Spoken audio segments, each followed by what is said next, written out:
तो क्या हम कड़ी मेहनत कर पाएंगे? यानी कि कोई भी लक्ष्य प्राप्त करने के लिए आपको कड़ी मेहनत की जरूरत होती है, और कड़ी मेहनत तब कर पाओगे जब आपका शरीर स्वस्थ होगा, जब आपकी ये गाड़ी अच्छी होगी, शरीर रूपी गाड़ी। और ये गाड़ी, ये शरीर तभी अच्छा रह सकता है जब आप ब्रह्मचर्य पालन करेंगे। तो इसलिए भीष्म पितामह जी ने कह दिया कि जो व्यक्ति ब्रह्मचर्य पालन करेगा उसे अपने जीवन के सब लक्ष्य के बारे में जान लेना चाहिए। फिर मैं आपको भीष्म पितामह के बारे में बताऊंगा। ब्रह्मचर्य का अर्थ जानना आपके लिए बहुत ही ज़्यादा जरूरी है, क्योंकि इसके बिना संपूर्ण जो है ये आप समझ भी नहीं पाएंगे इसको कि मैंने क्या से क्या बताया है आपको। ब्रह्म यानी कि ईश्वर, वेद, वीर्य, रक्षा आदि। चर्य यानी कि चिंतन, पालन करना, रक्षण करना आदि। यानी कि ब्रह्मचर्य का अर्थ हुआ वीर्य की रक्षा करना, वेदों का अध्ययन करना, ईश्वर की उपासना करना। ईश्वर की उपासना करने के लिए आपको पतंजलि योग दर्शन के अनुसार ईश्वर की उपासना करना, क्योंकि यही एक प्रमाणिक है। इसके अलावा जितनी भी विधियां आप भारत में देखते हैं, संसार में देखते हैं, उनसे कोई भी मोक्ष को प्राप्त नहीं कर सकता। हाँ, थोड़े बहुत रोग आदि अपने अवश्य ही दूर कर सकता है, लेकिन मोक्ष अवस्था को कभी प्राप्त नहीं कर सकता। ब्रह्मचारी उस प्रकार से वो नहीं बन सकता। इसीलिए आपको सिर्फ उसी विधि की तरफ जाना है जो कि पतंजलि योग दर्शन ने, ऋषि पतंजलि ने बताई है, जिसको प्रमाणित वेद मानते हैं, जिसको प्रमाणित मनुस्मृति कहती है।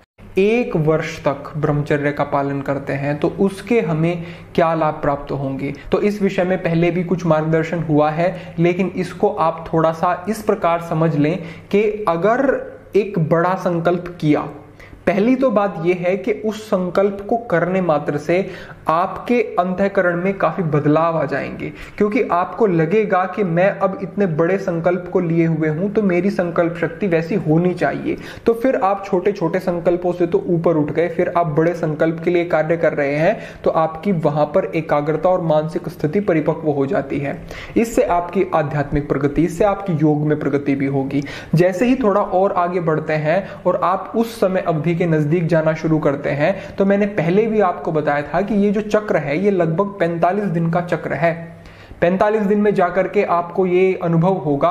उससे पहले अगर आप सोच रहे हैं कि 10 दिन 15 दिन के अंदर अंदर मुझे बहुत लाभ प्राप्त हो जाएंगे, या फिर बहुत सारे ऐसे बंधु होते हैं कि हमें तो कोई लाभ प्राप्त नहीं हुए और वो उस व्रत को अपने खंडित कर देते हैं, तो इससे कोई लाभ नहीं है। आपको धैर्य रखना पड़ेगा। अब भाई बहन भी नहीं दिख रहे हैं, कुछ और दिख नहीं रहा है आसपास। मैं सोचता हूं कि क्यों नहीं इस जीवन को भगवान की, समाज की सेवा में लगा दूं। तो 4 years I left my life and I became a monk. This is when I started living a brahmachari life. भिक्षा मांगना, सेवा करना, शास्त्र पढ़ना और गरीब बच्चों की सेवा करना, तो मैं उसी तरफ चला गया था। बहुत सुकून मिलता है सब। बहुत सुकून नहीं, ताकत बहुत मिला उससे। ताकत, सुकून के साथ ताकत बहुत मिला, क्योंकि भगवद गीता में कृष्ण ने ऐसे ऐसे श्लोक बताए हैं जहां पे अर्जुन वास्तव में बहुत डिप्रेस था, और जो खड़ा हुआ वो मैं महसूस करता था।